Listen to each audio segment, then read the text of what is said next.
নমস্কার। আজকের আরও একটি গুরুত্বপূর্ণ লাইভে স্বাগত জানাই। এই লাইভের বিষয়ও আগের যে লাইভটি করেছিলাম 26,000 শিক্ষক 2016 প্যানেল বাতিল, এই বিষয়টির পরবর্তীতে কি ডেভেলপমেন্ট হয়েছে সে বিষয়ে কিঞ্চিত আলোকপাত, এবং অবশ্যই আরও একটি গুরুত্বপূর্ণ প্রশ্ন যেটা আমাকে অনেকেই করেছেন, যদিও এই প্রশ্নের উত্তর আমি বহু আগেই 2020-তেই দিয়েছি, লকডাউনের শুরুতেই। নতুন নিয়োগ কি সত্যি হবে? অর্থাৎ এসএসসির মাধ্যমে যে নতুন নিয়োগের আবার সম্ভাবনা দেখা দিয়েছে, সুপ্রিম কোর্ট জানিয়েছে 3 মাসের মধ্যে নিয়োগ প্রক্রিয়া সম্পন্ন করতে হবে, সেটি কি আদৌ হবে?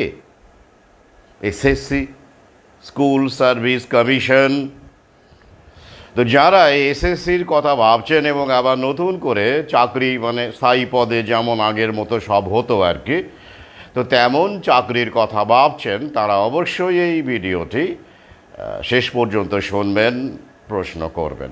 আরও একটা কারণ আছে এই লাইভটি করার। অনেক কমেন্ট এসেছে আগের ভিডিওতে, এত কমেন্ট পড়ার সময় আমি পাইনি। বুঝতেই পারছেন অত্যন্ত ব্যস্ত আছি এখন, আর এই সময়ে আমি কখনো লাইভ জেনারেলি করি না, তো সময় বের করে নিতে হয়েছে। তো সেই প্রশ্ন যারা করেছেন কমেন্টে, তো তারা যদি এই লাইভটি দেখেন বা শোনেন, তারা সেই সব প্রশ্নের উত্তর পেয়ে যাবেন, সিংহভাগই পেয়ে যাবেন বলে আমি আশা করছি। তো প্রথমেই জানাই যে প্রশ্নগুলো এসেছে এবং বাস্তব যে পরিস্থিতি আমরা দেখতে পাচ্ছি, 26,000 যে শিক্ষক বাতিল হয়েছে, মানে 25,753 জন। সোমা দাস বাদ দিয়ে, তিনি ক্যান্সার আক্রান্ত, মানবিক কারণে তাকে আদালত নিয়োগ তার অব্যাহত রেখেছে, এইটুকুই আমরা জানি, আগের ভিডিওতে বিস্তারিত আলোচনা করেছে। তো এই ক্ষেত্রে কি কারো চাকরি এখনো গেছে? যায়নি এবং যাবে না। কি, আমি তো বহু আগেই বলেছি যাবে না, এই ক্ষেত্রে অন্তত যাবে না। এই রায়ের মধ্যে এমন কিছু নেই যাতে করে এই 25,753 জনের চাকরি এই রায়ের একটা রায়েই চলে যাবে, যাবে না। তার একটা প্রক্রিয়া আছে, বিধিবদ্ধ ব্যাপার আছে। এটা প্রাইভেট ফার্মের চাকরি নয় বাবা, দিস নট কর্পোরেট জব, এটা ইনফোসিস নয়, আদানি আম্বানির অধীনে চাকরি করা নয়। আর এই কারণেই তো এত লোভনীয় না, এত লোভনীয়। যেভাবে সবাই না হলেও কেউ কেউ তো ঘুষ দিয়ে সরকারি চাকরি করেন। শুধু স্কুল সার্ভিস নয়, মানে মিউনিসিপ্যালিটি, পুলিশ, কোথায় ঘুষ হয় না বলুন দেখি? রেলও বাদ যায় না। তবে যদি ওরা বলে যে ঘুষ দিয়ে রেলের চাকরি হয় না, চাকরি বিক্রি হয় না, ওটা সততা এবং পরিশ্রমের ফলে ওই চাকরি পেতে হয় আর কি, রেলের চাকরি। তো চাকরি বিক্রি হয় না, তবে রেল বিক্রি হয়, সেটা আমরা দেখতেই পাচ্ছি। যাই হোক, সে ভিন্ন প্রসঙ্গ। আমি বলতে চাইছি, ঘুষ দিয়ে চাকরির ব্যাপারটা কি শুধু শিক্ষকরাই করেছেন? এই ক্ষেত্রে হয়তো বেশি হয়েছে। তো আগে পার্টির মুখ দেখে, ক্যাডার দেখে চাকরি হয়নি? সেটাও কি আইনসম্মত? সেটাও কি যোগ্যতার ভিত্তিতে হয়েছে? হয়নি। এ অধম বহু অভিজ্ঞতার সাক্ষী। তো তাই এটা নতুন নয়। তাহলে কেন এত এই শিক্ষকদের নিয়েই শুধু শোরগোল হচ্ছে? কারণ শিক্ষকরাই সবচেয়ে বেশি অপ্রয়োজনীয় হয়ে পড়েছেন এই রিসেটে, নতুন বিশ্ব ব্যবস্থায়। কারণ শিক্ষা ব্যবস্থাকে কাজে লাগিয়েই মগজ ধোলাই করা হয় জনগণের, এবং তথাকথিতভাবে হিউম্যান রিসোর্স তৈরি করা হয়, অর্থাৎ রাষ্ট্রের কাজে লাগবে, সমাজের কাজে সমাজ বলবো না, রাষ্ট্রই বলবো, বা কর্পোরেট, এখন রাষ্ট্র মানেই কর্পোরেটদের কাজে লাগবে এমন কোনো ট্রেনিং বা প্রশিক্ষণ দিয়ে যাতে করে কর্পোরেট মুনাফায় বৃদ্ধি ঘটানো যায়, তেমন শিক্ষা ব্যবস্থায় এখন কাম্য। তাই তো বাস্তব পরিস্থিতি। তাই শিক্ষা ব্যবস্থা যুগে যুগে বদলায়, একই রকম থাকে না। পরিস্থিতি অনুসারে, প্রযুক্তি অনুসারে বদল ঘটানো হয়, শাসক শ্রেণী বদল ঘটায়। This is the reality. তো তারই অঙ্গ হিসেবে আমরা এই আদালতকে, যে ভূমিকায়, আদালত কিন্তু আকাশ থেকে পড়ে না, সুপ্রিম কোর্ট, হাইকোর্ট, যেভাবেই বলুন, the courts don't drop from the sky. তারা আর্থসামাজিক পরিস্থিতির সৃষ্টি, তারা একটা প্রতিষ্ঠান। বর্তমানে যারা সমাজ চালায়, অর্থনীতি চালায়, সেই বিলিয়নিয়ারই বলুন বা জায়নিস শক্তিই বলুন, পুঁজিপতিরাই বলুন, তাদের সাথেই আদালত। আমি বড় লেভেলের ছোটোখাটো খুন ধর্ষণের কথা বলছি না, সেখানে কর্পোরেটের ইন্টারেস্ট নেই। যেগুলো আর্থসামাজিক ব্যাপার, যেখানে ইকোনমিক ইমপ্লিকেশনস আছে, ইম্প্যাক্ট আছে, সেগুলো কিন্তু অবশ্যই ইকোনমিক পলিসি যেটা, সেটা কিন্তু কর্পোরেটের অঙ্গুলি হেলনেই নির্ধারিত হয়। পলিসি যাকে বলা হয়, সেটা একদম যারা একটুখানি ভাবনা চিন্তা করেন তারাই বুঝতে পারবেন, না হলে না বোঝা মুশকিল আছে। তো যাই হোক, তাহলে সেই প্রক্রিয়া এখানে চলছে। তাহলে এবার দেখুন, প্রথম হচ্ছে যে এই যে অযোগ্য যোগ্য, যেখানে কোনোভাবেই ডিফাইন করা যায়নি, কোনো নাম নেই, তাহলে সেটা কিভাবে এখানে পুরো প্যানেল বাতিল করা হলো, কেন, কী উদ্দেশ্যে, সেটা আমি আগের ভিডিওতে বলেছি। এবার আমাকে বলুন, কারো চাকরি গেছে? যায়নি। চাকরি এভাবে যায় না, আপনি সে তথাকথিত যোগ্যই হন আর অযোগ্যই হন, এই ক্ষেত্রে এই রায় দিয়ে আপনার চাকরি যাবে না। তাই এই রায় নিয়ে ভয় পাবেন না। আগামীতে অন্য পলিসি আসবে, অবসর গ্রহণ করতে হবে বা বাধ্যতামূলক, যাকে আমি অবসরশ্রী বলি, সেটা এখনও সময় আসেনি, দেরি আছে। তার একটা পলিসি করতে হয়, এইভাবে হয় না। কেন বলুন তো? ওই যে আর্টিকেল 21, আমি আগের ভিডিওতে বলেছি, যেখানে সরকার কখনো কারো জীবিকা ছিনিয়ে নিতে পারে না। প্রাইভেট পার্টি পারে, কর্পোরেট যখন তখন বিনা নোটিশে ছাঁটাই করতে পারে, কিন্তু সরকার, সুপ্রিম কোর্ট তো সরকারেরই একটি অংশ, বড় অংশ, বিচার ব্যবস্থার সর্বোচ্চ জায়গায় সে আছে, সে নিয়ন্ত্রণ করে।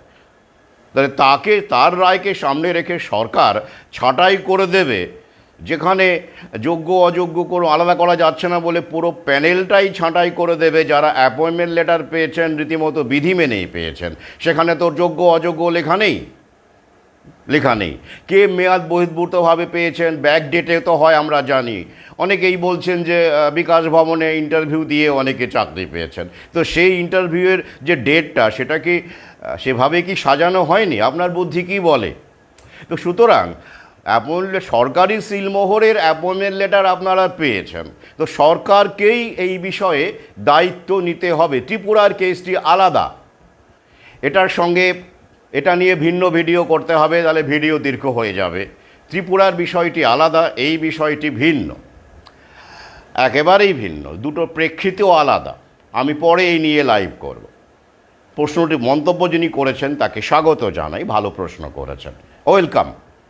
তো যাই হোক, তো এখানে দেখুন যে সিচুয়েশনটা তৈরি হয়েছে, সেই সিচুয়েশনটা আমরা যদি 1985 সালে চলে যাই, সেখানে ওলগা টেলিস ভার্সাস বোম্বে মিউনিসিপ্যাল কর্পোরেশনের একটি কেস হয়, যেটাকে দেখবেন বিভিন্ন আদালতে এই কেসগুলোকে সাইট করা হয়, এক্সাম্পল হিসেবে তুলে ধরা হয়। এরপরে আরও অনেক এরকম কেস আছে। রাইট টু লাইফের সাথে রাইট টু লাইভলিহুডকে জুড়ে দেওয়া, সেখানে পরিষ্কারভাবে সুপ্রিম কোর্ট বলে যে রাইট টু লাইভলিহুড ছাড়া রাইট টু লাইফের অস্তিত্ব অসম্ভব। তাই দুটো একইভাবে যুক্ত, একই মুদ্রার দুটি পিঠ। 1985 সালে এই কেস ওলগা টেলিস এবং বোম্বে মিউনিসিপ্যাল কর্পোরেশন ভার্সাস। তো তাই দেখবেন খেয়াল করে যে তবে ওই প্রতিবাদটা হওয়া কিন্তু জরুরি। প্রতিবাদ আপনি যদি মেনে নেন, অনেক অন্যায়ও আপনার উপর ঘটতে থাকবে, কিন্তু ওই যে প্যানিকগ্রস্ত হয়ে গেলে আপনি তো আইনটাই বুঝবেন না। সমস্যাটা এইখানেই। তো সরকার তো যা পরিস্থিতি এখন, থার্ড জেনারেশন রিফর্ম চলছে, আমি আসছি এক এক করে। থার্ড জেনারেশন রিফর্মটা কী? তো সেই ক্ষেত্রে তারা শিক্ষক অপ্রয়োজনীয় হয়ে যাওয়াতে শিক্ষকদের পেছনে বেশি করে লেগেছে, মাইনেটা বেশি দিতে হয়, সরকারি ব্যয় বরাদ্দকে ছাঁটাই করার জন্য উঠে পড়ে লেগেছে। এটা একটা বাস্তব। পাশাপাশি রাজনৈতিক দলের কাজিয়া তো রয়েছেই, যেটা ইতিমধ্যেই শুরু হয়ে গেছে। তাই দেখবেন বেআইনিভাবে পেভমেন্ট দখল করে বসা হকার উচ্ছেদ করতে গেলেও সরকার যদি করে, তারও রিহ্যাবিলিটেশনের কথা বলা হয়। কেন? ওই যে পুনর্বাসন করতে হবে, পুনর্বাসন ছাড়া উৎখাত করা যাবে না। প্রসঙ্গ তো ওঠে। কেন ওঠে? আপনি যদি আপনার বাড়ির বারান্দায় বসে থাকা কোনো ভিখারিকে বা ভবঘুরোকে বা কোনো লজেন্স বিক্রেতা যে আপনার বাড়ির বারান্দায়, মানে বাইরে দেখবেন রাস্তার দিকে অনেক বাড়ির বারান্দা থাকে কলকাতায়, যদি উৎখাত করে দেন যে বসতে দেবেন না, আপনার পেভমেন্টে বসে আপনি বাদাম বিক্রি করতে দেবেন না, তো তাতে কিচ্ছু প্রবলেম নেই, সে উঠে যাবে। কিন্তু সরকার এটা পারে না, সংবিধান তাকে অনুমতি দেয়নি। তাহলে সেই ক্ষেত্রে কি ব্যাপার আসছে? ওই আর্টিকেল 21 যেখানে পুনর্বাসনের কথা বলা হচ্ছে, অর্থাৎ তাকে একটা কম্পেনসেশন প্যাকেজ দিতে হবে, রিহ্যাবিলিটেশনের সুযোগ দিতে হবে, অ্যাজ পার ল তাকে প্রসিড করতে হবে আইন অনুসারে। ভক করে একটা রায় দিয়ে দিলাম, চাকরি চলে গেল, তাই কারো চাকরি এখনও যায়নি, খোঁজ নিয়ে দেখবেন। এমনকি হেডমাস্টারের কাছে স্কুলের যে কমিটি, ম্যানেজিং কমিটি বা বলুন বা হেডমাস্টার বলুন বা টিচার ইনচার্জ বলুন, কারো কাছে কি এখনও মেসেজ গেছে যে এই শিক্ষকদের স্কুলে আসতে দেবেন না, এদের ছাঁটাই করা হয়েছে, বা 2016 সালের যে প্যানেল বাতিল করা হয়েছে সেই সব শিক্ষকদের নাম উল্লেখ করে? অবশ্যই ওটাই তো প্রথম প্রসেস হওয়ার কথা। যখন অ্যাপয়েন্টমেন্ট করা হয় তখন তো স্কুলকে জানানো হয়, হেডমাস্টারকে জানানো হয় যে এইরা অ্যাপয়েন্টেড হবে, আপনার স্কুলে যাবে, আপনি তাদেরকে গ্রহণ করুন, অ্যাপ্রুভ। এই বিষয়গুলো তো একটা প্রসেস। তো এই ক্ষেত্রে কি কোনো এখনও পর্যন্ত কোনো মেসেজ বা মেল বা কিছু ঢুকেছে স্কুলের কর্তৃপক্ষের কাছে? আমার জানা নেই, জানা থাকলে বলবেন, নাম্বার 1। নাম্বার 2, ইতিমধ্যেই অনেক খবর আমরা দেখতে পাচ্ছি। কি একটা খবর দেখলাম কি এই সময়ে নাকি পত্রিকা, ওই সব বাজারি পত্রিকা আর কি, যারা প্যানিকবাজি করছে এখন, যেমন করোনার সময় ওরা প্যানিকবাজি করেছে, এখন এরা আইনকে নিয়ে, তখন বিজ্ঞানকে নিয়ে প্যানিকবাজি হচ্ছে, এখন আইনকে নিয়ে প্যানিকবাজি হচ্ছে। প্যানিকে মাথা নুয়েছেন কি মরেছেন? কি বলছে? চাকরি চলে যাওয়া অমুক স্কুলের এতজন শিক্ষক চলে গেছে, তবু তারা স্কুলে আসছেন, এসে ক্লাস নিচ্ছেন। তো তারা বলছেন যে চাকরি চলে গেছে তো কি হয়েছে, এটা আমাদের পেশা এবং নেশা। কি মধুর কথা। আচ্ছা, এবার প্রশ্ন করুন, যাদের চাকরি চলে গেছে, তা আমরা তো নেই তাদের চাকরি, তারা স্কুলে কি করে ঢুকতে পারেন? প্রশ্নটা ওখানে করুন। এই ধরুন আমার চাকরি নেই, আমি স্কুলে চাকরি করি না, তো আমি কি গিয়ে কোনো স্কুলে গিয়ে পড়াতে পারবো? অথরিটি আমাকে অনুমতি দেবেন? দেবেন না।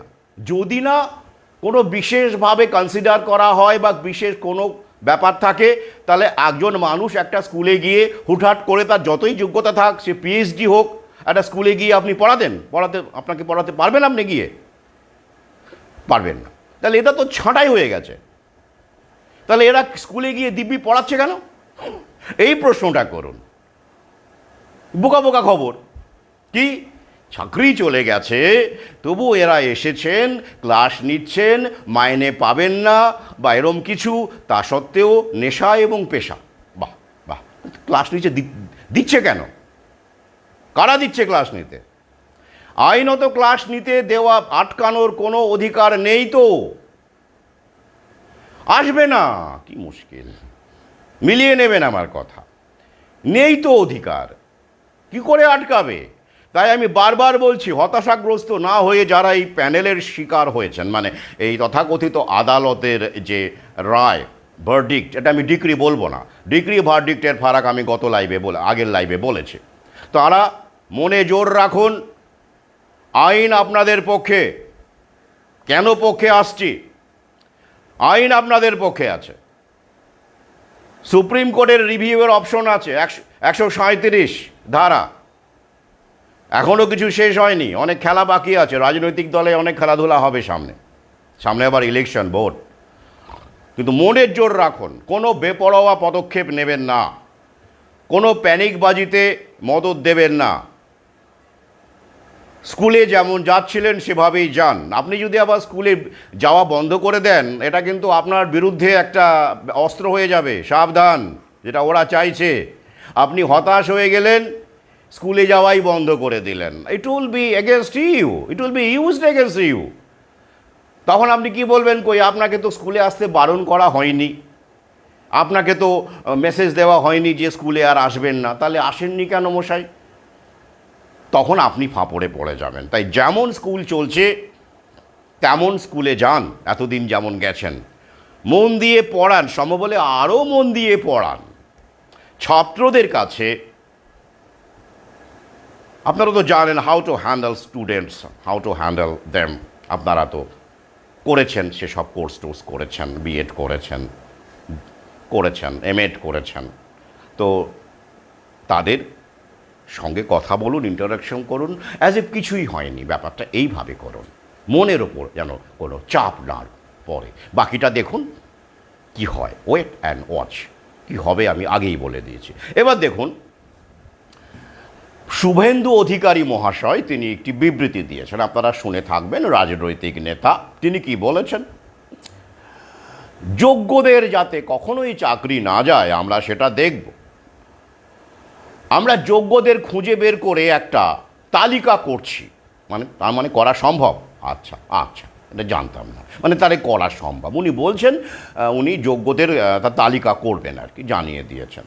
তা আপনারা নিশ্চয়ই ভিডিওটি দেখেছেন, যারা এই ব্যাপারে খোঁজ খবর রাখতে চাইছেন। তো তিনি খুঁজে বের করবেন। আচ্ছা, বেশ। তো উনি এবার এরকম বলেছেন, আনুমানিক নাকি 18,000 যোগ্য, ওনার মতে। বাকি 26,000 ধরুন, 18 আর এদিকে হচ্ছে 8,000-এর কাছাকাছি, বা 7,500 মতো, ওই রকম, ওই যে বাদ দিয়ে দিন আর কি, ওইটা হলো অযোগ্য। তাহলে আরেকটা সংখ্যা আমরা পেয়ে গেলাম। ইতিমধ্যেই আমি আগের লাইভে বলেছি 4,337 এরকম একটা সংখ্যা আছে, 5,405 এরকম একটা সংখ্যা আছে, আবার 5,600 এরকম একটা সংখ্যা আছে। তিনটে সংখ্যা ছিল, অযোগ্যের সংখ্যা 3 রকম সংখ্যা ছিল এতদিন পর্যন্ত। এবার মিস্টার অধিকারী মহাশয় আরও একটি সংখ্যা যোগ করে ফেললেন। সেটা তার হিসেবে দেখাচ্ছে যে ভিডিওতে যা তিনি বলেছেন 18,000 যোগ্য আছেন, তিনি মনে করছেন। কনক্রিটলি বলেননি, তিনি তালিকা করবেন, তবে 18,000টা বলেছেন। তো সেই 18,000 বাদ দিয়ে দিন 26 থেকে, তাহলে কত দাঁড়াচ্ছে মোটামুটি? তার ওইদিকে 6, এদিকে 8, তো আবার 753। যাই হোক, মোটা দাঁড়াচ্ছে যে মোটামুটিভাবে 8,000-এর কাছাকাছি অযোগ্য। বেশ ভালো কথা। তাহলে দেখুন তালিকাটা কীরকম একটা অদ্ভুত রকমের সমস্যা। কারা টাকা ফেরত দেবে 12% হারে, হিসেবটা করবে, ধরাও তো যাবে না, কারণ অযোগ্যের সংখ্যাটাও তো অনিশ্চিত। তাহলে কি করে আপনি এই রায়টাকে ইমপ্লিমেন্ট করবেন? একটা রায় যদি হয়, ভার্ডিক্ট যদি হয়, সেটা কি কখনো পার্সিয়ালি ইমপ্লিমেন্টেড হয়? নিজেকে জিজ্ঞাসা করুন। যারা এটা মনে করছেন যে না এটা ভার্ডিক্ট নয়, এটা ডিক্রি, এটা ইমপ্লিমেন্ট করতেই হবে, এটা এক্সিকিউট করতেই হবে, তেমন একটা ব্যাপার মিডিয়াতে সেভাবেই প্যানিকবাজি হচ্ছে। আমি ডিক্রি এবং ভার্ডিক্টের ডিফারেন্সটা কিন্তু আগের লাইভে বলেছি, আরেকবার এখানে সংক্ষেপে বলে যারা নতুন দেখছেন এই লাইভটি। ভার্ডিক্ট হচ্ছে আদালতের সামনে যেসব তথ্য থাকে সেই তথ্যগুলোকে ফ্যাক্ট ফাইন্ড করে যখন আদালত তার পর্যবেক্ষণ রাখেন, সেটা ভার্ডিক্ট। কিন্তু তখন সেই পর্যবেক্ষণকে লাগু করবার জন্য সময়, টাইম ফ্রেম থেকে শুরু করে, পুলিশ থেকে শুরু করে বিভিন্ন রকম আধিকারিককে যুক্ত করে, দপ্তরকে যুক্ত করে সেটাকে এক্সিকিউট করা বা ইমপ্লিমেন্ট করার একটা সূচি বেঁধে দেন, সেটা হচ্ছে ডিক্রি। বেশ সংক্ষেপে এবার প্রশ্ন করুন, ধরা যাক আপনারা যেটা ভাবছেন এটা না এটা সত্যি ইমপ্লিমেন্ট হবে, ভয় পাচ্ছেন, তাদের বলি, তাহলে যখন রায়টা ইমপ্লিমেন্ট হবে, ছাঁটাই যদি হয়, আপনারা যেটা ভাবছেন সত্যিই চাকরি চলে গেল, তাহলে রায়ের পুরোটাকেই তো ইমপ্লিমেন্ট করতে হবে। কীরকম? মূলত দেখুন 3খানা জায়গা আছে, সমাদাস বাদ দিলাম, ওটা তো মানবাধিকার, মানবতার জায়গা, তো সেটাও একটা পয়েন্ট আমি আগের ভিডিওতে বলেছি। মানবিকতার ডেফিনেশন অনুসারে সবারই কিন্তু চাকরি থাকার কথা, কারণ প্রত্যেকেরই বাড়িতে স্ত্রী আছে, কন্যা আছে, পুত্র আছে। যোগ্য অযোগ্য নির্বিশেষে সবারই খিদে পায়। তাই এই যোগ্য অযোগ্যের বাইরে একটা মানবিকতার জায়গা আছে। খিদে পায়, অসুস্থতা থাকে, কারো বাড়িতে ক্যান্সারের রোগী, কারো বাড়িতে কোনো পেশেন্ট কোমায় পড়ে আছে, কারো হার্টের প্রবলেমে ভুগছেন, লাখ লাখ টাকার প্যাকেজ ট্রিটমেন্ট চলছে। তো মানবিকতাকে দেখলে তো অনেক এগুলোও চলে আসে না। তো ওই পয়েন্টটা সুপ্রিম কোর্ট দিয়েছে। তো যাই হোক, আমি আবার এই প্রসঙ্গে চলে আসি। তো সেখানে আমরা দেখতে পাচ্ছি যে তাহলে 25,753 জন ছাঁটাই, এটা না হয় মেনে দিলাম যে হয়ে গেল ছাঁটাই, এটা একটা অংশ, আদালতের রায়ের একটা অংশ। কিন্তু বাকি টাকা ফেরতটাও তো একটা অংশ, সেটাও তো দিতে হবে। যারা অযোগ্য সেটাও তো দিতে হবে 12% সুদে। তাহলে সেটা কি করে হবে? সংখ্যাটাই তো ঠিক নেই। এদিকে মাননীয় অধিকারী বলছেন অযোগ্যের সংখ্যা প্রায় 8,000-এর কাছাকাছি, 18,000 যোগ্য তার মতে, যদিও তার ফাইনাল তালিকা তিনি করেননি। আচ্ছা বেশ। আবার এদিকে বলা হচ্ছে যে কি 5,000 সামথিং, 4,000 সামথিং এইরকম অযোগ্য। তাহলে হিসেবটা কী করে হবে? তাহলে আদালতের যদি এটাকে আমরা বলি ইমপ্লিমেন্টেড করা, এক্সিকিউট করা, সেটাই তো এক্সিকিউট করা সম্ভব হচ্ছে না। তাহলে একটা রায়কে এক্সিকিউট করতে গেলে পুরোটাই তো এক্সিকিউট করতে হবে। শুধু ছাঁটাই অংশটা এক্সিকিউট করবেন, টাকা ফেরত অংশটা এক্সিকিউট করতে পারবেন না। কি করে পারবেন? সংখ্যাটাই ঠিক নেই। তাহলে কি করে আপনি রায় এক্সিকিউট করছেন বলুন দেখি? হ্যাঁ, ভাবুন দেখি। রাজনীতির খেলাটা খুব জমে উঠেছে, সবুজ গেরুয়া। অনেকে দেখলাম কমেন্ট করেছেন, তো বিভিন্ন রকম ব্যক্তিগত আক্রমণ করেছেন। আমি সময় পাইনি সব কমেন্ট পড়ার, তো আমি নির্দ্বিধায় সেসবকে আউট করে দিই ব্যক্তিগত আক্রমণ করলে, অযৌক্তিক কথা বললে। কারণ আমার চ্যানেলের ভিউ বাড়ানোর কোনো ব্যাপার নেই, কারণ আমার চ্যানেল কখনো মনিটাইজ হয়নি। চ্যানেল উড়িয়েও দিয়েছে ওরা, প্রথম চ্যানেল, ইউটিউব চ্যানেল, ফেসবুকও ব্লক করেছে, ওসব আমার যায় আসে না। হ্যাঁ, আমি সেরকম দেখলে ব্যবস্থা নেব। তো অনুগ্রহ করব, যদি মনে করেন এই চ্যানেলটি বা এই পেজটি আপনারা যুক্ত থাকতে চান, দ্বিমত পোষণ করতেই পারেন। অবশ্যই আমি বারবার বলি যে মতান্তর হোক, মনান্তর যেন না হয়। সেক্ষেত্রে প্রশ্ন করুন, যুক্তি দিয়ে খণ্ডন করুন, কিন্তু ব্যক্তিগত আক্রমণ করলেন কোনোভাবে, কোনো একটা কিছু বলে পার্সোনাল অ্যাটাক করলেন, সেটা আমি একদম ব্লক করে দিই। আমার কিছু যায় আসে না, I have nothing to lose. আমি আরও একবার বলে দিলাম। তো এবার দেখুন, যোগ্য অযোগ্য নিয়ে কে কথা বলছেন? মাননীয় শুভেন্দু অধিকারী। আচ্ছা বলুন তো, আমাদের দেশের শিক্ষকদের যোগ্য অযোগ্য বলা হচ্ছে, তারের একটা ডেফিনেশন করা হচ্ছে। সরকারি কর্মচারীদেরও বলা হয় যোগ্য অযোগ্য বলা হয়। সর্বক্ষেত্রেই যোগ্য অযোগ্য শব্দটা আমরা বিভিন্নভাবে ঘুরে আসতে দেখি। তো রাজনৈতিক নেতাদের ক্ষেত্রে যোগ্য অযোগ্য কি বলা হয়?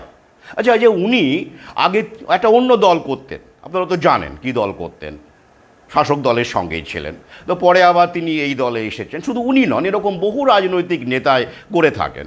সুযোগ সুবিধা অনুসারে অনেকেই বলেন আখের গোছানোর জন্য করেন, বা বিভিন্ন কারণে করেন, আমরা জানি। তাহলে এটা কি যোগ্যতার নিদর্শন হলো? কি মুশকিল বলুন তো, এটা কি যোগ্যতার নিদর্শন হলো? হলো না। তাহলে যোগ্যতাটা কি? মানে আমার এখানেই হাসি পায় যখন রাজনৈতিক নেতারা জ্ঞান দেন আর কি, যোগ্যতার কথা বলেন, তখন কেমন একটা মানে হাসি টাসি পায় আর কি আমার। কারণ এই যোগ্যতার ব্যাপারটাকে পদাঘাত করে শীর্ষে ওঠার ব্যাপারে সবচেয়ে সক্রিয় ভূমিকা তাঁরাই নিয়ে থাকেন। ইতিহাস তো তাই বলে, অভিজ্ঞতাও তাই বলে। তো যাই হোক, তাহলে দেখুন এবার রায়টাকে পুরোপুরি ইমপ্লিমেন্ট করা যাচ্ছে না। ওই অংশটা তো ঠিকই করা হয়নি, অযোগ্য কারা, তাহলে টাকা ফেরত দেওয়াটা ইমপ্লিমেন্ট হচ্ছে না। তাহলে একটা অংশ করা যাচ্ছে, একটা অংশ হচ্ছে না, তাহলে কী করে আপনি এটাকে ইমপ্লিমেন্ট করবেন? সমস্যা। শুধু তাই নয়, এবার ধরুন আর্টিকেল 21 অনুসারে যেখানে বলা হচ্ছে কারোর লাইভলিহুড ছিনিয়ে নিতে গেলে একটা প্রসেসে যেতে হয়। সরকার যদি এভাবে ছিনিয়ে নিতে পারে না, সরকারি চাকরি বলে কথা, পারে না, কারণ এসএসসি নিয়োগ করেছে, সরকারের একটা অর্গান এসএসসি। তাহলে কি করে করতে হবে? একটা প্রসেসে করতে হবে, এভাবে হবে না, legal process step by step করতে হবে। এই যেমন ধরুন একজন সরকারি কর্মচারী, তিনি মারাত্মক কোনো অপরাধ করেছেন, ধর্ষণ করে খুন করেছেন, অমুক করেছেন তমুক করেছেন, তার চাকরি যেতেই পারে। কেন? যদি সেটা প্রমাণ হয়। কি তিনি খুন করেছেন। তো সরকারি কর্মচারী খুন করলে কি তার চাকরি থাকবে? থাকবে না। প্রমাণ হলে চাকরি থাকবে না, এবং তার ফাঁসিও হতে পারে। তখন রাইট টু লাইফও থাকবে না, রাইট টু লাইভলিহুডও থাকবে না, দুটোই থাকবে না, তাই তো? চাকরিও যাবে, জীবনও যাবে যদি ফাঁসির আদেশ হয়, তাই তো? কিন্তু প্রমাণিত হতে হবে। It must be proved beyond doubt. It must be proved beyond doubt যে সে একটা বড় খুনি, ধর্ষক খুনি, তবেই এটা সম্ভব। তার লাইভলিহুড ছিনিয়ে নিতে পারে রাষ্ট্র তখন। কিন্তু এই ক্ষেত্রে তেমন হয়েছে? এই ক্ষেত্রে কি বিয়ন্ড ডাউট প্রমাণ করা গেছে যে কারা অযোগ্য? কোনো তথ্য আছে, কোনো নথি আছে? তাহলে কি করে তাদের লাইভলিহুড ছিনিয়ে নেওয়া যাবে? যাবে না, যাবে না। আর যাবে না বলেই আমি বলেছিলাম যেটা এই রায়কে ভয় পাবেন না। আগামীতে অনেক বড় বড় ভয় আসছে, সেটা নিয়ে সতর্ক থাকুন। শরীর স্বাস্থ্য, ডেঙ্গু ভ্যাকসিন আসছে, অ্যালার্ট থাকুন। করোনা ভ্যাকসিনটা অনেকে বোঝেননি, আমরা তো কেউ নিইনি, আমার বহু পাঠক নেননি, সহযোদ্ধা নেননি, তারা আছেন আমার প্রোফাইলে, তারা অনেকেই মন্তব্য করেন। কিন্তু আবার বলছি, সামনের বছর ডেঙ্গু ভ্যাকসিন আসছে, করোনা ভ্যাকসিনে বহু লোক মারা গেছে, আগামীতেও যাবে পার্শ্ব প্রতিক্রিয়ায়। Heart attack, brain stroke, cancer ভয়ঙ্কর আকার নিয়েছে, আগামীতে আরও আমরা দেখতে পাবো। প্রাকৃতিক পন্থায় ফিরুন, এ নিয়ে আমার ইউটিউবে ভিডিও আছে। সুস্থ থাকুন, ওটাই এখন বড় কনসার্ন, ওখান থেকে নজর ঘোরানোর জন্য। তাই ডেঙ্গু ভ্যাকসিন যখন আসবে, কোনো ভ্যাকসিন কিন্তু বাধ্যতামূলক নয়, আবার বলছি, প্রশ্ন করবেন, ফ্যাক্ট সিক দেখে নেবেন। আমি আপনাদের অফিসিয়ালি নিতে বারণ করতে পারি না, কিন্তু এটুকু বলতে পারি, নো ভ্যাকসিন ইজ ম্যান্ডেটরি। আপনারা প্রশ্ন করবেন, দেখবেন লোকটা সত্যি কত ভয়ঙ্কর, ওই রোগে আশপাশে সত্যি কত লোক মারা যাচ্ছে। ওসব টেলিভিশনে এরকম অনেক কিছু প্রচার করা হয় ফার্মা কোম্পানির স্বার্থে, ভ্যাকসিন বিক্রির স্বার্থে, গুঁজে দেওয়ার স্বার্থে। আপনাকে অসুস্থ না করলে ফার্মা কোম্পানির ব্যবসাটা ভালো হয় না। তাই আমার দুটো লাইন আছে, অসুস্থ করা ওদের লক্ষ্য, সুস্থ থাকাটা আপনার চ্যালেঞ্জ। সাবধানে থাকবেন, ওইখান থেকে আপনাদের নজর ঘোরাতে চাইছে। এবছরই এইচপিভি ভ্যাকসিন দেওয়া হবে আপনাদের স্কুলের বাচ্চা কাচ্চাদের, 9 থেকে 14। সাবধান, বিল গেটসের ভ্যাকসিন, সেখানেও আমাদের অন্ধ্রপ্রদেশ, গুজরাটে বহু শিশু অসুস্থ হয়েছে ওই ভ্যাকসিন দেওয়ার পরে। বিল গেটসের বিরুদ্ধে মামলাও হয়েছিল, টাকা দিয়ে চেপে দিয়েছে। পার্লামেন্টেও 2009 সালে মনমোহন সিংয়ের সময় এই বিষয়টি উঠেছিল, বিল গেটসকে ভর্ৎসনা করা হয়। সেই বিল গেটস ভ্যাকসিনে এখন সবচেয়ে বেশি ইনভেস্ট করেছে, কোভিশিল্ড তারই vaccine. Dengue vaccine serum institute বানাচ্ছে, ওটাও বিল গেটসের ভ্যাকসিন। এইচপিভি ভ্যাকসিন যেটা দেওয়ার কথা বাচ্চাদের, মেয়েদের, কিশোরীদের, ওটাও বিল গেটসের ভ্যাকসিন। এগুলো থেকে সাবধান থাকুন, স্বাস্থ্যটা বাঁচান। এই প্যানিকে থাকলে ওইগুলো আপনি দেখতে পাবেন না, মগজটা ব্লক হয়ে যাবে। তাই বিয়ন্ড ডাউট কারো অযোগ্যতা প্রমাণ করা যায়নি। এখানে অযোগ্যতা বলতে কিন্তু ডিগ্রি ফিগ্রির বিষয় নয়। এখানে অযোগ্যতা বলতে কি, আপনার ডিগ্রি যাই থাকুক না কেন, আপনার পিএইচডি থাকুক, এমএড থাকুক, আপনার মার্কস যাই থাকুক না কেন, আপনি মূলত এই বিষয়গুলো করেছেন কিনা, কি প্যানেল বহির্ভূতভাবে নিয়োগ হয়েছে কিনা, নন লিস্টেডভাবে নিয়োগ হয়েছে কিনা, ওএমআর সিট ট্যাম্পার করা হয়েছে কিনা, 0 থেকে 53 করা হয়েছে কিনা। অর্থাৎ সেক্ষেত্রে আপনার একাডেমিক কোয়ালিফিকেশন হয়তো ভালো, রেজাল্ট ভালো, ফার্স্ট ক্লাসও থাকতে পারেন, সেটা ম্যাটার করে না এক্ষেত্রে। এই বিষয়গুলোকে আপনি এই বিষয়গুলোর মধ্যে পড়ছেন কিনা, টাইপ টেস্টে 2 নম্বরে হয়েছে কিনা, ইন্টারভিউতে 2 নম্বরে হয়েছে কিনা, তো এগুলো ধরা যাবে? আচ্ছা বলুন দেখি, ধরাই তো যাচ্ছে না। ওএমআর সিটি তো পুরো পাওয়া যায়নি, টাইপ টেস্টে 2 নম্বরই হয়েছে কিনা কী করে ধরবে? ইন্টারভিউতে 2 নম্বরই হয়েছে কিনা কী করে ধরবে? তাই অযোগ্যদের চিহ্নিত ওরা করতে পারবে না। তাই এটা এক্সিকিউট করার মতো নয়, এটা ডিক্রি নয়, এটা ভার্ডিক্ট। তাই নিশ্চিন্ত থাকুন। আবার বলছি, এই রায়ের ভিত্তিতে আপনাদের কোনো কিছু করতে পারবে না। আপনাদের অ্যাপয়েন্টিং অথরিটি যতক্ষণ না পর্যন্ত আপনাদের কাছে মেসেজ দিচ্ছে স্কুলে আসবেন না, তা আপনারা কেন? আপনারা অলরেডি ইন জব, চাকরি চলে যায়নি আপনাদের, তারপরে তো রিভিউ রয়েছেই। তাই আতঙ্কিত হয়ে ওই সব এখন দেখবেন টাকা তুলবে অনেক উকিল, লাল হলুদ সবুজ গেরুয়া লাল উকিল টাকা তুলবে একটু, সেখানেও রাজনৈতিক নেতা আপনাদেরকে প্যানিকগ্রস্ত করে লাখ লাখ টাকা তুলবে মামলা লড়ার জন্য। এটা একটা ব্যবসা, ভালো ব্যবসা, তাই প্যানিকগ্রস্ত হবেন না। চাকরি আছে, চাকরি যায়নি, এই রায়ের ভিত্তিতে চাকরি যাবে না, পরবর্তীকালে অন্য পলিসি আসবে। ওই যে বললাম যে ফাঁসির, সরকারি কর্মচারীর ফাঁসির আদেশ হলেও তাকে নির্দিষ্ট পদ্ধতিতে তার চাকরিটা চলে যায়, তার প্রাণটা চলে যায়, রাতারাতি যায় না, তাকে প্রমাণ করতে হয় যে সে দোষী। হি মাস্ট বি অ্যাকিউজড হলে হবে না, কনভিক্টেড হতে হবে। যারা ইংরেজিটা একটু একটু জানেন তারা ভালো করেই জানেন যে দুটো শব্দের মধ্যে আকাশ পাতাল পার্থক্য, অ্যাকিউজড অ্যান্ড কনভিক্টেড। অ্যাকিউজ করা মানে কি? অভিযোগ আনা। আপনার বিরুদ্ধে যে কেউ অভিযোগ আনতে পারে, আমার বিরুদ্ধেও আপনি অভিযোগ আনতে পারেন, আপনার বিরুদ্ধে আমি অভিযোগ আনতে পারি, গিয়ে একটা দেখবেন এফআইআর করে ফেলতে পারি তো। এরকম অনেক এফআইআর হয়, অনেক কিছু হয়, অভিযোগ জানানো হয়, ফলসও হয়, সত্যিও হয়। কিন্তু সেই অ্যাকিউজ করা মানেই কিন্তু আপনি দোষী সাব্যস্ত হলেন না। তারপরে তথ্য প্রমাণ যাচাই করে দেখা গেল হ্যাঁ অভিযোগের সত্যতা আছে, একটা নির্দিষ্ট সময় ধরে প্রমাণ হলে তারপরে আদালত যদি বলে হ্যাঁ এটা হচ্ছে, আপনি এটা করেছেন, তাহলে আপনি এখন সাজাপ্রাপ্ত হলেন, আপনি কনভিক্টেড হলেন, আপনি কনভিক্ট, আপনি আসামি। তাই অভিযুক্ত এবং আসামির মধ্যে অনেক ফারাক। তো এখানে কি অভিযোগ করা হচ্ছে, কোনো প্রমাণ হয়েছে, কনভিকশন এসেছে? নেই। কি প্রমাণ, কি বলা হচ্ছে? অমুক জন হতে পারে, 5,000 জন হতে পারে, 7,000 জন হতে পারে, 6,000 জন হতে পারে। কি অ্যাকিউজ করা হচ্ছে যে এরা ঘুষ দিয়ে বেআইনিভাবে চাকরি পেয়েছে, কিন্তু কনভিকশন কোথায়? তাই এখানে ওই আর্টিকেল 21-এর মতে লাইভলিহুডকে স্ন্যাচ করতে পারে না সরকার। তাই এখনও কোনো মেসেজ ঢোকেনি, ঢুকবে না। তাহলে এটা কেন হলো? এই যে আমি আগের লাইভে কিন্তু বলেছি, এইবার আসছি প্রসঙ্গে। রাজনৈতিক কাজিয়া হবে কি? সরকার অপদার্থ, ঘুষ খাওয়া সরকার, অবশ্যই সরকারের তো ঘুষ খেয়েছে, কোনো সন্দেহই নেই।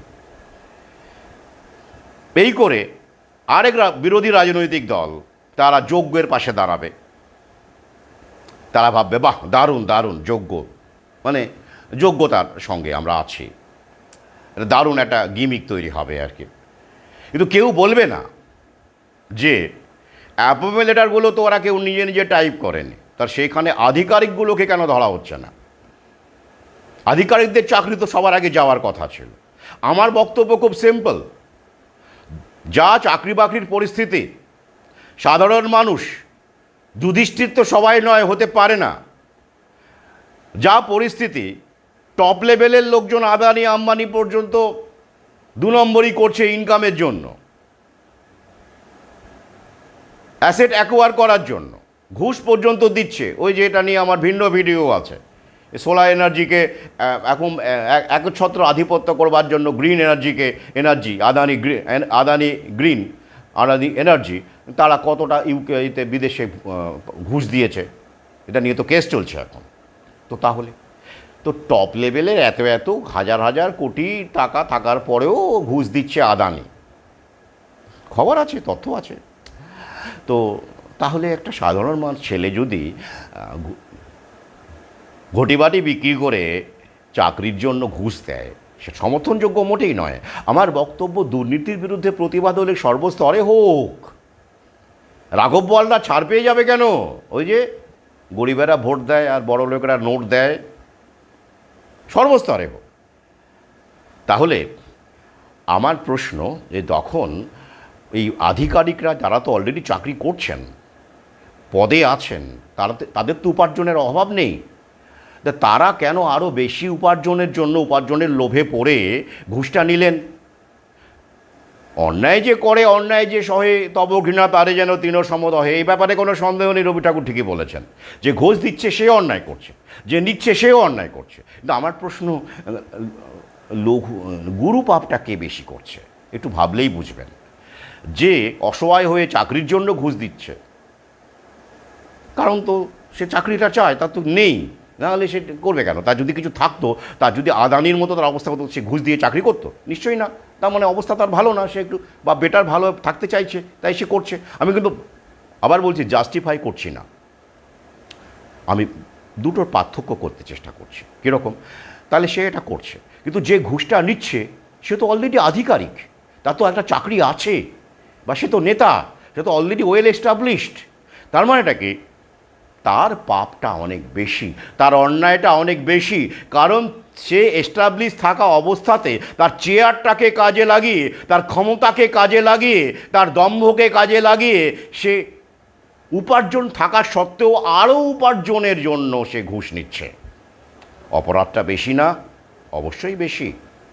এ তো দেওয়ালে পিঠ থেকে গেছে, বা একটা চাকরির জন্য সে ঘুষ দিয়েছে, কিন্তু সে তো আরও লোভের জন্য করেছে। তাহলে তাদের কোনো না উল্লেখ নেই কেন রায়ে? তাদের কেন ছেড়ে দেওয়া হচ্ছে? যদি অন্যায়ের বিরুদ্ধেই এটা হয়, রায় হয়, তাহলে যারা এইসব আধিকারিকরা ছিলেন, শুধু তো নেতা নন, আধিকারিকরাও আছেন, আধিকারিক অফিসার্স, তাদের কেন এখানে উল্লেখ করা হলো না? প্রশ্ন তো জাগেই, তাই তো? তো যাই হোক, এগুলো ভাবুন। এবারে আসছি, এবার দেখবেন দলীয় কোন্দল লেগে যাবে, ক্যান্ডিডেটকে সামনে রেখে, শিক্ষকদের সামনে রেখে, যোগ্য অযোগ্য সামনে রেখে, এই নেতার সঙ্গে ওই নেতা, বাইরে বাইরে কিন্তু ভেতর টপ লেভেলে সব একসঙ্গে চা কফি সব খায়। জনগণ মারামারি করে আর মরে। টপ লেভেলের নেতারা কখনো দেখেছেন মারামারি করছে? গোটা বিশ্বেই করে না, কখনোই করে না। কখনো দেখেছেন মাননীয় মুখ্যমন্ত্রীর সঙ্গে নরেন্দ্র মোদী মারামারি করছে, হাতাহাতি করছে? কিন্তু যান গ্রামেগঞ্জে যান, দেখবেন তৃণমূলের সঙ্গে বিজেপি মারামারি করছে। লোয়ার লেভেলে তারা করে, টপ লেভেলে সব একাকার, আন্ডারস্ট্যান্ডিংয়ে চলে। আর আমরা মুরগি হই, এক্ষেত্রেও তাই। আমাদের মুরগি করা হচ্ছে, জনতাকে মুরগি করা হচ্ছে। প্রমাণ নেই কোনো অযোগ্যতার, কিচ্ছু নেই। এবারে আসছি যে নিয়োগ হবে কিনা, এটা খুব গুরুত্বপূর্ণ অংশ। আমি যেটা মূলত এই আলোচনা করার জন্যই এই ভিডিওটি কিন্তু করছি, কারণ আগের অংশটি কিন্তু আগের লাইভে বলেছি মোটামুটি। কি অনেকেই স্বপ্ন দেখছেন, অনেক বেকার যুবক যুবতী স্বপ্ন দেখছেন এই রায়ের উপর ভিত্তি করে, যে আবার নাকি 3 মাসের মধ্যে নিয়োগ করবে, সুপ্রিম কোর্ট বলেছে। ফাঁদে পা দেবেন না, অর্থ সময় অপচয় করবেন না। কি আবার পাগল মনে হচ্ছে? হতাশ করে দিচ্ছি? কি মুশকিল বলুন তো, যখন আপনি এত অর্থ, অনেক কোচিং সেন্টার আবার দেখবেন বিজ্ঞাপন দেওয়া শুরু করেছে, অনেক মহানুভব শিক্ষক তারা এখন বলছেন ফ্রিতে অনলাইন ক্লাস নেব।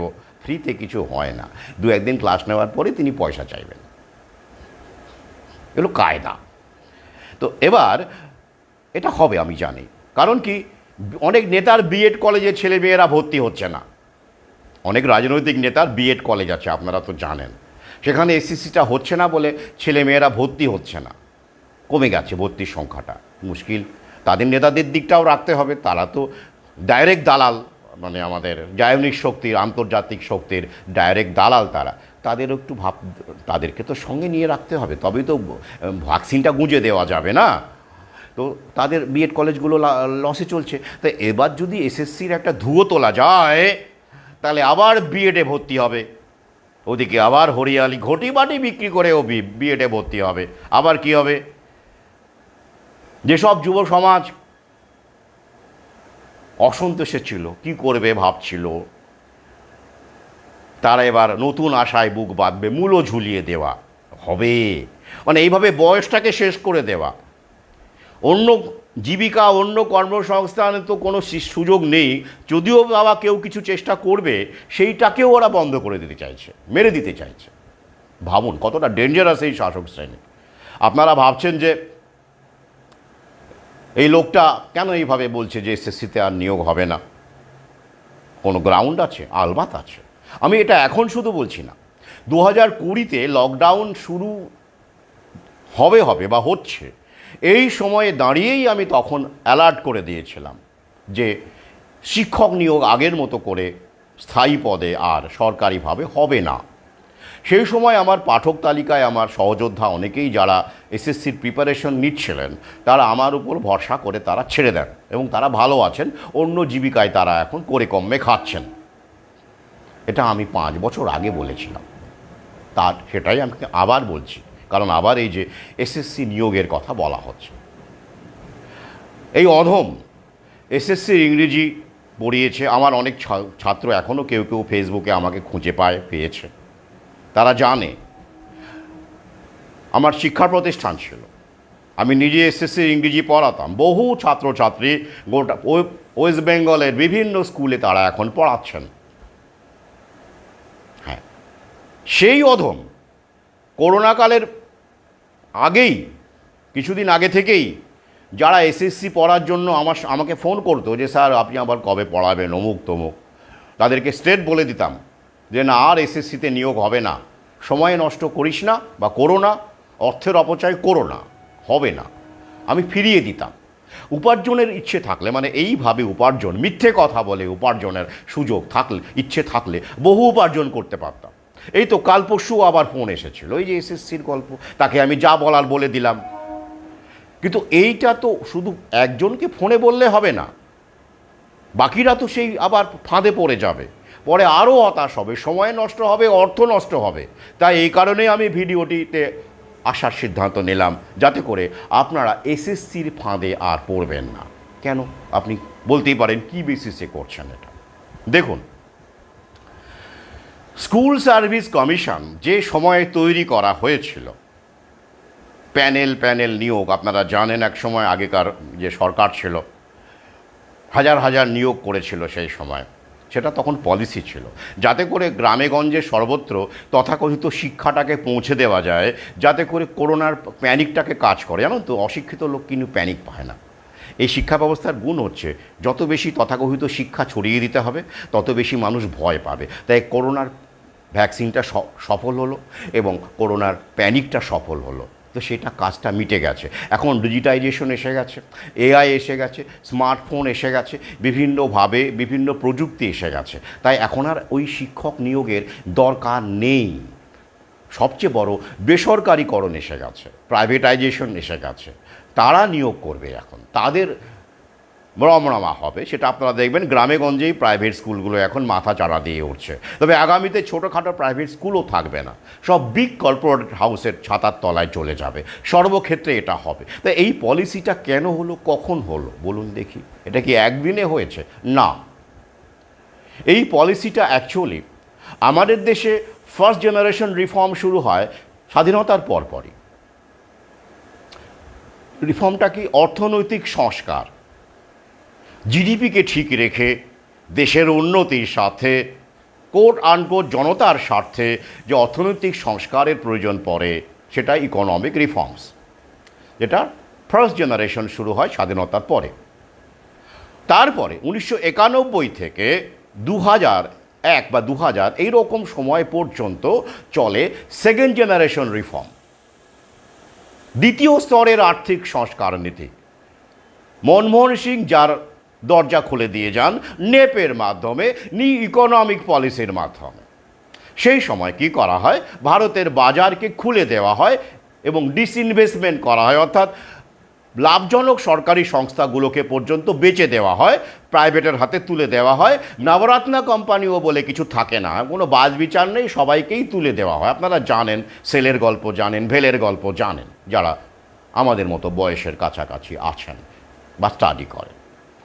তাহলে আমরা দেখতে পেলাম ঠিক সেই সময় 1995 সালের 1 জানুয়ারি ওয়ার্ল্ড ট্রেড সেন্টার এলো, ওয়ার্ল্ড ট্রেড অর্গানাইজেশন, বিশ্ব বাণিজ্য সংস্থা, যেটা গ্যাট ছিল, গ্যাট থেকে WTO হলো 1995 1 জানুয়ারি উরুগুয়ে রাউন্ডে টকে।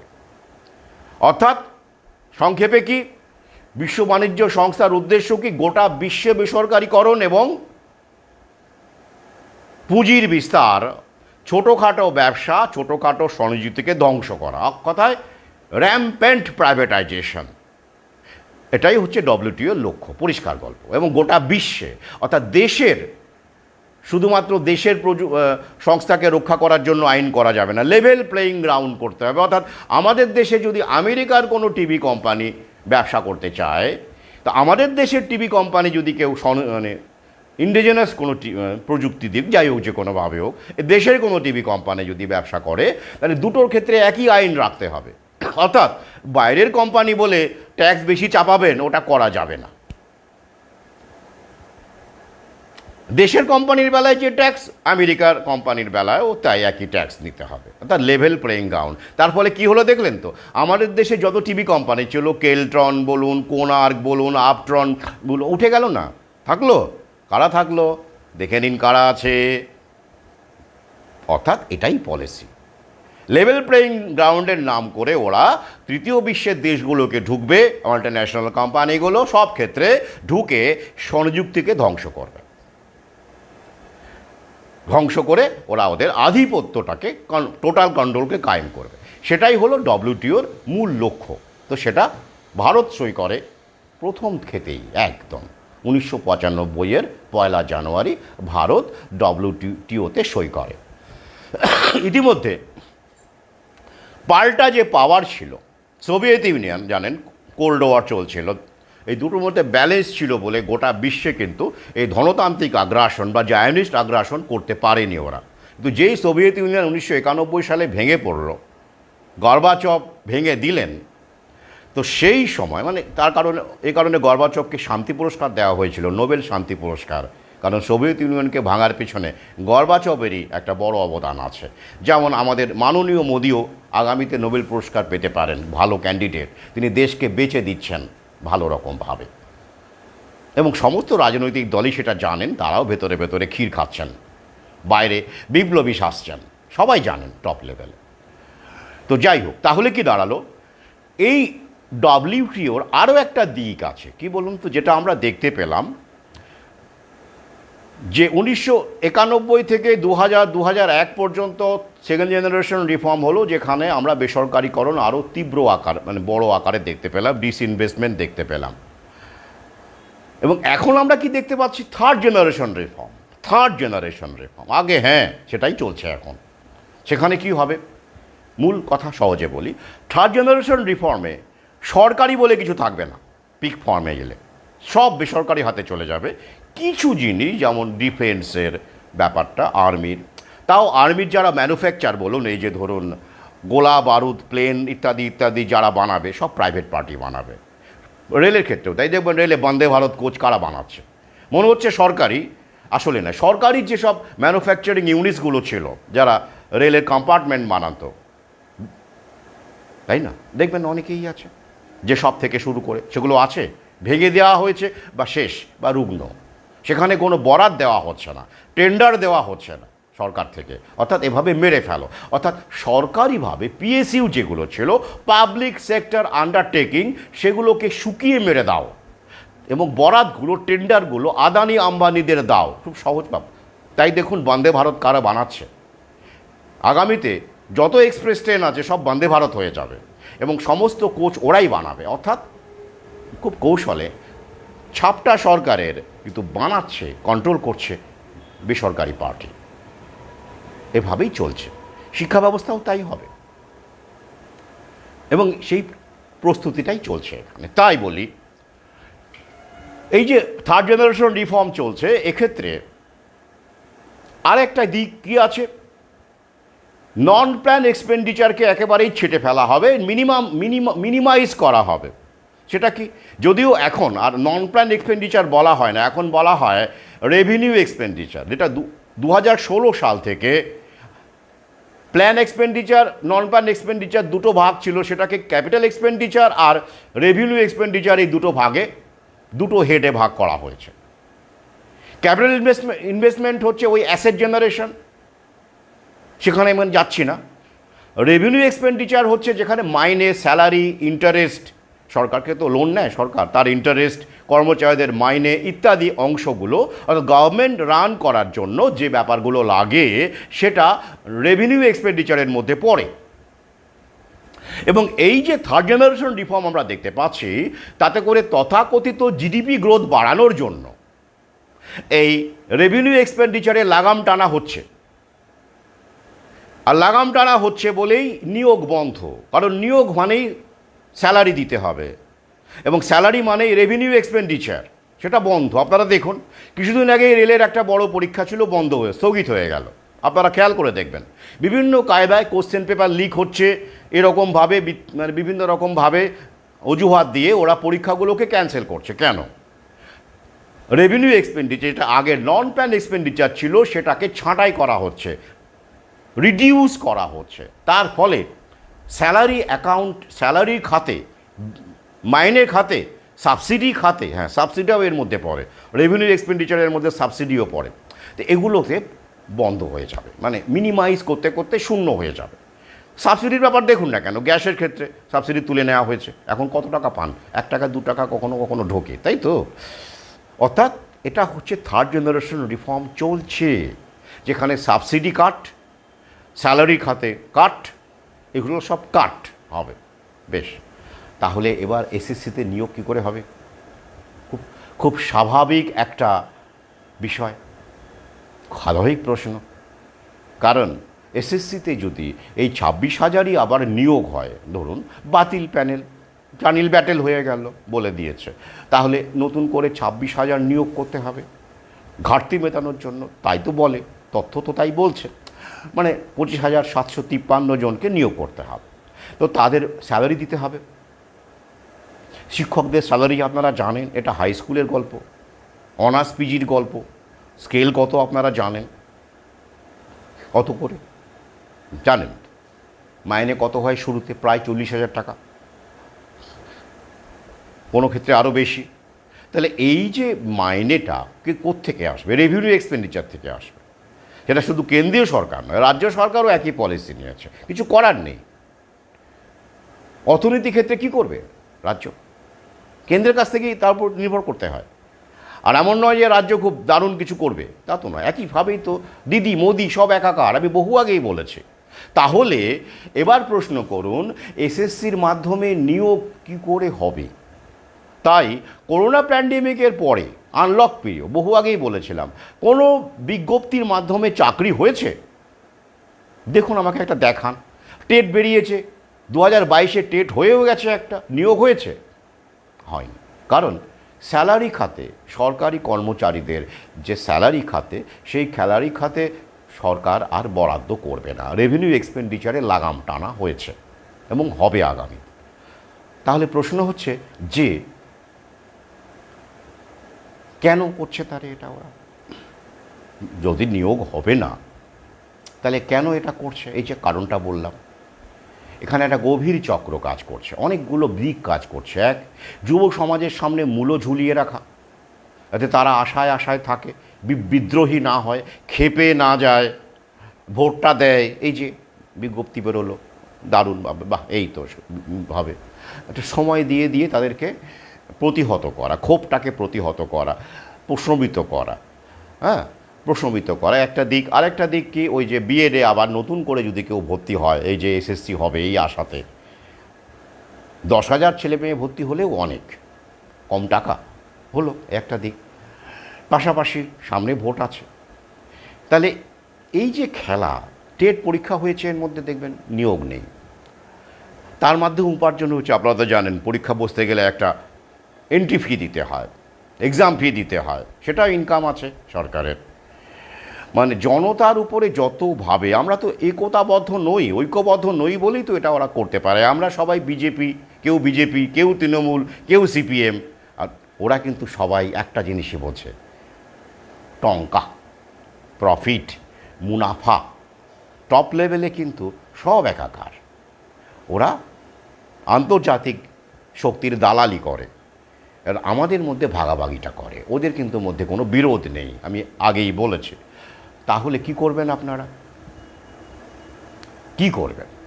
কেন নিয়োগ হবে না একটু বলে দিই আপনাদের। প্রথমত, এত বরাদ্দ ওদের নেই, ডিএ ওরা দিচ্ছে না। দেখুন না, সুপ্রিম কোর্ট ডিএর মামলাটা ঝুলে রেখে দিল কেন? ওই একই কারণে, রেভিনিউ এক্সপেন্ডিচার। ডিএর মামলাটা কিন্তু ঝুলে আছে, এই মামলাটা কিন্তু হলো, মানে অনেক আগে আগে হয়ে গেল, ডিএ তো বহু আগে থেকে ঝুলে আছে, কেন হচ্ছে না? Revenue expenditure. আচ্ছা, আবার কি আরও যেটা প্রশ্ন, সেটা এই যে আপনারা যারা এসএসসি পরীক্ষায় বসবেন বলে ভাবছেন, কি সিলেবাসে বসবেন বলুন তো? কি সিলেবাসে বসবেন? সিলেবাসটা কি মনে আছে? লাস্ট এসএসসি যেটাতে হয়েছিল, কবে হয়েছিল মনে আছে? সিলেবাসটা খুঁজে বের করুন, সিলেবাসে কী পাবেন? তাহলে যারা পড়াবেন বলছেন বিনা পয়সায় বা অনলাইনে পড়াবেন,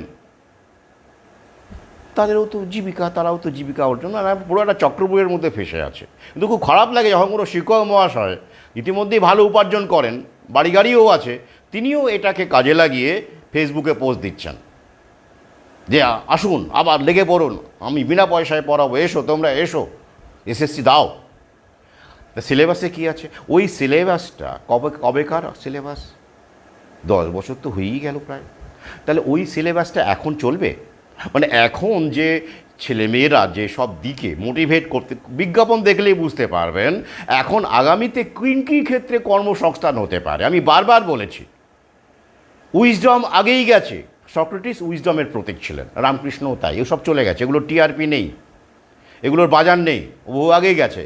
তারপরে কি নলেজ, এই যে এখন আপনারা যে সিলেবাসটা, যে এডুকেশন সিস্টেম কিসের ওপর দাঁড়িয়ে আছে? Knowledge based. ইতিহাসের জ্ঞান আপনি ইতিহাসে এমএ, ইংরেজির জ্ঞান আপনি ইংরেজিতে এমএ, ফিজিক্সের জ্ঞান আপনি ফিজিক্সে এমএসসি, ইকোনমিক্সের জ্ঞান আপনি ইকোনমিক্সে এমএ বা এমএসসি।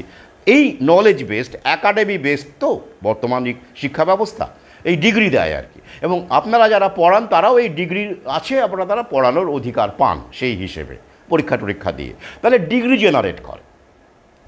খুব সিম্পল। এবার প্রশ্ন করুন, এই যে ডিগ্রি যে সিলেবাসের উপর ভিত্তি করে দেওয়া হচ্ছে, যে নলেজ কন্টেন্টটা, সেটার এখন দরকার আছে? এখন তো এআই এসে গেছে। হিস্ট্রি আপনি ক্লাসে নোট দেবেন, এই দেবেন, ওটা নিয়ে ছেলেমেয়েরা বসে থাকবে না এআইকে দিয়ে, চ্যাট জিপিটিকে দিয়ে হিস্ট্রির ওই বিষয়টাকে নিয়ে আওরঙ্গজেব বলুন আর শিবাজি বলুন,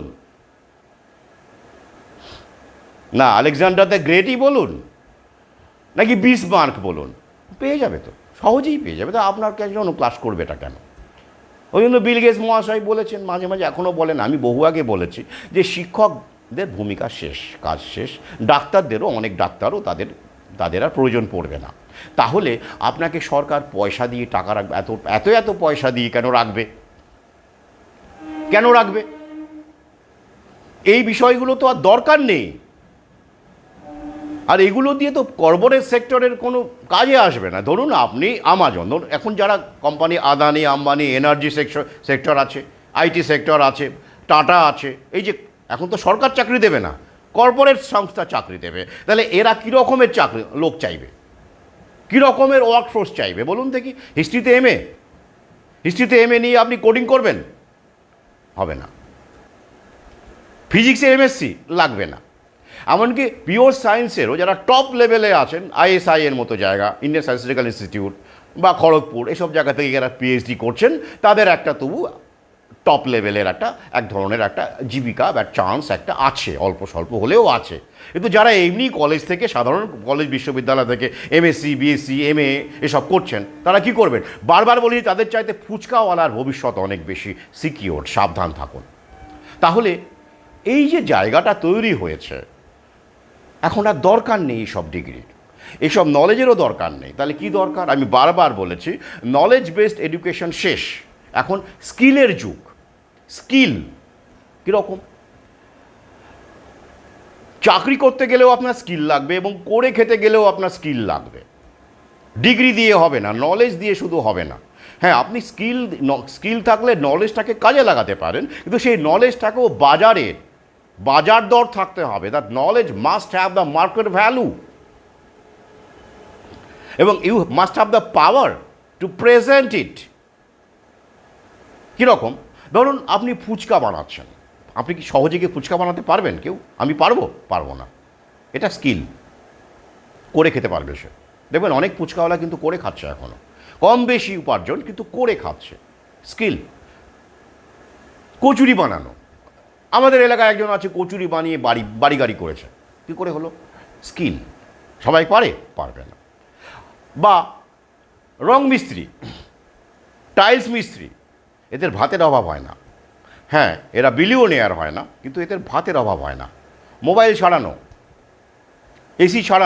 এসি সারানো, রিপেয়ার করা, স্কিল, ভাতের অভাব হয় না। হয় কি? কারণ ডিগ্রি বেসড নয় এগুলো। কিন্তু আপনি যদি বলেন আমি ইতিহাসে MA PhD, আপনি কী করবেন? কাজ করতে পারবেন? কোন কোম্পানি আপনাকে নেবে? কী জন্য নেবে? আপনি কি আউটপুট দেবেন? তার চাইতে যে ছেলেটি ওটিপিটা বোঝে, একটা স্মার্টফোন আছে, একটা বাইক আছে, সে জোম্যাটো, সুইগি, অ্যামাজনের ডেলিভারি বয়ের কাজ করতে পারে, তো সেটাই যথেষ্ট। তার জন্য MA PhD লাগে? লাগে না। তাহলে এটা কিন্তু এক ধরনের স্কিল, ডিজিটাল স্কিল। মাইনে উপার্জন খুবই কম, কিন্তু তবুও সে ঢুকতে হলেও বিয়ে তা করে সংসার করার খরচ পাবে না, কিন্তু নিজে টিকে থাকতে পারবে।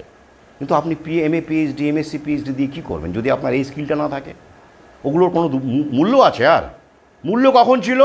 যদি আপনি স্কুলে ঢুকতে পারেন, কলেজে ঢুকতে পারেন, তার রিক্রুটমেন্ট হবে, ভ্যাকেন্সি হবে, তবেই তো। আরে মশাই, রিক্রুটমেন্ট ভ্যাকেন্সি এটা তো সরকার, এবং শুধু তাই নয়, বিলিয়নিয়াররাই ঠিক করে, তারাই ফান্ডিং করে মগজ ধোলাইয়ের জন্য। যদি সেই ভ্যাকেন্সিটাই না হয়, রিক্রুটমেন্টটাই না হয়, তাহলে আপনি ওই ডিগ্রি ধুয়ে জল খাবেন? কি করবেন আপনি ওই ডিগ্রি দিয়ে? তার চেয়ে ওই যে টাইল লাগানো, রং করা, রাজমিস্ত্রি, যোগানদার, এরা কিন্তু করে খেতে পারবে, কারণ এই কাজগুলোকে AI রিপ্লেস করতে পারবে না। আপনি ইতিহাসের শিক্ষক, আপনি ইংরেজির শিক্ষক, আপনি একটা নোটস দিলেন বা আপনি বোঝালেন বা কিছু করলেন, সেই কাজটা আপনি যদি একদম টপ লেভেলের কিছু প্রভুদের বা কাছাকাছি কেউ না হয়ে থাকেন, তাহলে আপনার কাজটা AI দিব্যি করে দিতে পারে। You can be replaced by AI, যদি না আপনি মারাত্মক কোনো ব্যতিক্রমী লোক না হয়ে থাকেন। আমি অ্যাভারেজের কথা বলছি, 90%-এর কথা বলছি। Your job can be easily done by artificial intelligence or robotics. তাহলে কেন রাখবে আপনাকে? ছাত্রছাত্রীও দেখবেন এখন ChatGPT থেকে রিসার্চ আর্টিকেল নামাচ্ছে, AI থেকে রিসার্চ আর্টিকেলের তথ্য নিচ্ছে। তাহলে আপনি কি করবেন? আপনাকে কেন 80,000 টাকা দিয়ে, 90,000 টাকা, 1 লাখ টাকা দিয়ে অধ্যাপনার আপনাকে রাখবে, আপনাকে শিক্ষক হিসেবে রাখবে? কিন্তু এই ফুচকাওয়ালার কাজটা, রাজমিস্ত্রির কাজটা, এই কাজটা কিন্তু AI করতে পারবে না। এই কাজগুলো কিন্তু থেকে যাবে, আগামীতে বহুদিন থেকে যাবে। কারণ বাড়িতে যদি টাইলস লাগানোর জন্য আপনি রোবো লাগান, ঢাকের দায়ে মনসা বিকিয়ে যাবে। ওই রোবোর যা খরচাটা পড়বে, তাতে আপনি টানতে পারবেন না, আপনাকে ওই সাধারণ ম্যানুয়াল রাজমিস্ত্রি রাখতে হবে, তাই তো? ভেবে দেখবেন এই ব্যাপারগুলো উপর ভিত্তি করে আপনি জীবিকাটা ভাববেন যে কোন দিকে আপনি যাবেন। এ নিয়ে আমার ইউটিউবে গুরুত্বপূর্ণ 2টি ভিডিও আছে। আগামীতে এই নতুন বিশ্ব ব্যবস্থায় কোন জীবিকাটি আপনার পক্ষে ভালো হবে, বা আপনি বাঁচতে পারেন টিকে থাকতে গেলে। তাই ডিগ্রির পেছনে দৌড়বেন না, SSCর পেছনে দৌড়বেন না। ক্লিয়ার হয়ে গেল আশা করি যে SSCতে নিয়োগ স্থায়ী। আমি আবার বলছি, তাহলে কি শিক্ষক নিয়োগ একেবারে হবে না? আলবাত হবে, তবে আগের মতো স্থায়ী পদে নয়। 40,000 50,000 টাকা ঢুকেই পাচ্ছেন, না না না, কন্ট্রাক্ট বেসিসে হবে, চুক্তিভিত্তিক চাকরি হবে, এবং সেগুলো আউটসোর্স হবে। অর্থাৎ এই অংশটা বেসরকারি হাতে তুলে দেবে আগামীতে। মানে নিয়োগের দায়িত্বটাও দেখবেন সরকার ইতিমধ্যেই অনেক কিছু বেসরকারি হাতে তুলে দিয়েছে, যাকে আউটসোর্স করা বলে। রেলের টিকিটটা পর্যন্ত দেখবেন 2 টাকা বেশি দিয়ে আপনি বাইরে কাটতে পারছেন। কেন? ওই টিকিট বিক্রি করতে গেলে আবার স্টাফ রাখতে হতো, নিয়োগ হচ্ছে না। টিকিট বিক্রির জন্য স্টাফ রাখতে গেলে তাকে মাসে 80,000 90,000 টাকা মাইনে দিতে হতো রেলে। তাই কি করা হলো?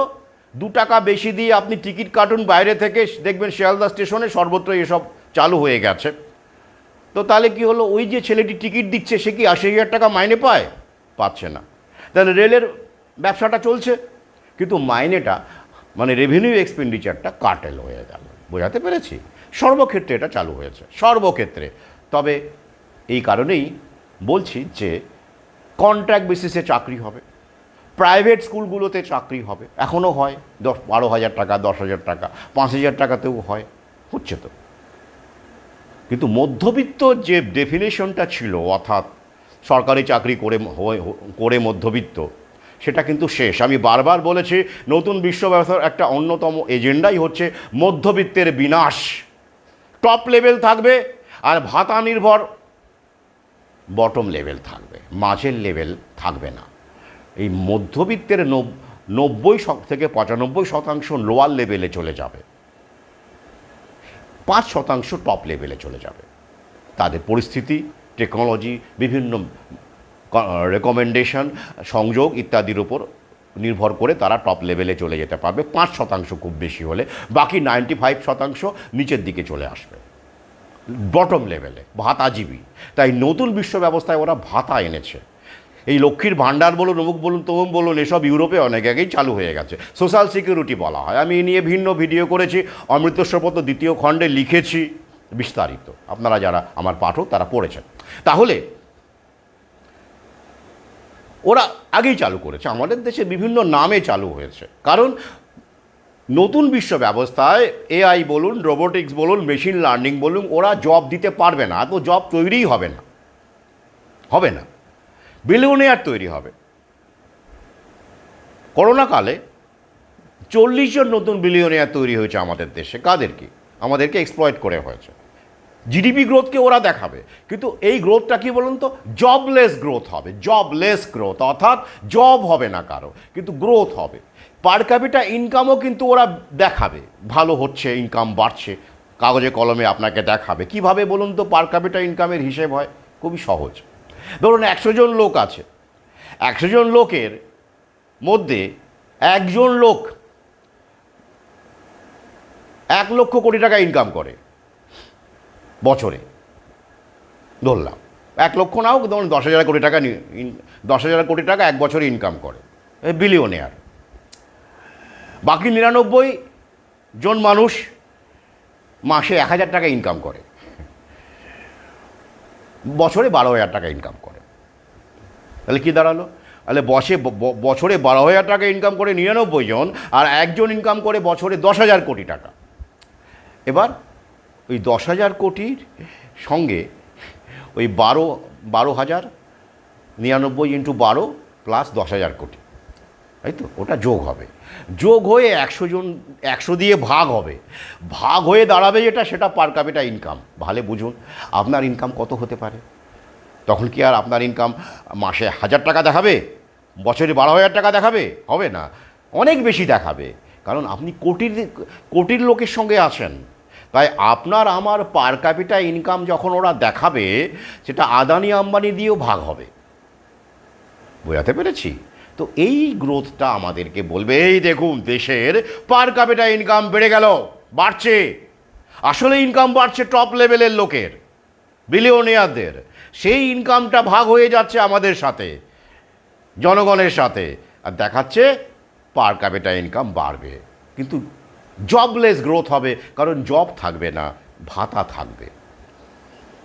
সেও ভাতাও আগামীতে আস্তে আস্তে আস্তে আস্তে চলে যাবে। কিন্তু আপাতত বিক্ষোভ যাতে না হয়, জনগণকে যাতে করে তুষ্ট করে রাখা যায়, খেপে না যায়, ভোটটাও আছে, এই সমস্ত কিছুকে সামনে রেখে ভাতাটা কিন্তু আপাতত চলতে থাকবে। এবং কিছু কিছু ভাতা নতুনভাবে আসবে আগামীতে, এবং বেকার ভাতা আসবে। দেখবেন ইতিমধ্যেই প্রস্তাব উঠেছে বেকার ভাতা দেওয়ার, অন্তত 5,000 টাকা করে দিতে হবে বেকার ভাতা। অর্থাৎ ভাবুন, আপনি চাকরি করলে সরকারকে মিনিমাম, ধরুন একটা সরকারি চাকরি করতেন বা যাই হোক, একটা সুপ্রিম কোর্টও বলেছিল যে ডিসেন্ট জীবনযাপনের জন্য অন্তত 20,000 টাকা মাসে দেওয়া উচিত, একজনকে হওয়া উচিত। সেটার বদলে কত প্রস্তাব উঠেছে? 5,000 টাকা। তাও এখনও লাগু হয়নি, হবে আগামীতে হয়তো হবে। এতে কি হবে? বেকার যুবক যুবতী পাচ্ছি তো কিছু, কিন্তু এতে করে সংসার হবে, জীবনযাপন হবে, জীবিকা ঠিকঠাকভাবে বাঁচতে পারবেন না। কিন্তু এই তো আগামী এই দিকেই আমরা যাচ্ছি। নতুন বিশ্ব ব্যবস্থা, এখন অনেক কিছু দেখার আছে। তাই মনে রাখবেন, আবার আমি ভিডিও শেষ করছি। শেষ করার আগে আমি আবার কয়েকটি কথা বলে যাচ্ছি। হতাশ হবেন না, যে পরিস্থিতি হোক মনে জোর রাখুন, লড়াই করতে হবে। কিন্তু স্কিল বেস জীবিকার দিকে নজর দিন। সেটা আপনি চাকরিও যদি পান, সেটা স্কিল বেসডই হবে, আর যদি নিজেও কিছু করেন সেটাও স্কিল বেসড হবে। তাই সরকারি চাকরি, clerical post, school teacher, permanent vacancy আগের মতো করে যেমন হতো, সেগুলোর পেছনে দৌড়বেন না। ওগুলো হচ্ছে এখন ললিপপের কাজ করবে, মূলোর কাজ করবে, খুঁড়োর কল। ওরা এই সরাসরি বলবে না যে ওগুলো আর হবে না, বললে তো মুশকিল, তাই ওরা ঝুলিয়ে রাখবে আর আপনাদের ব্যস্ত রাখবে আর প্যানিকবাজি করবেন না, ভাববেন অন্তত। আর পরিশেষে যাদের চাকরি গেছে ভাবছেন 26,000 এরকম, তাদের বলবো হতাশ হবেন না। এই রায়ের ভিত্তিতে চাকরি যাওয়ার মতো রায় এটা নয়।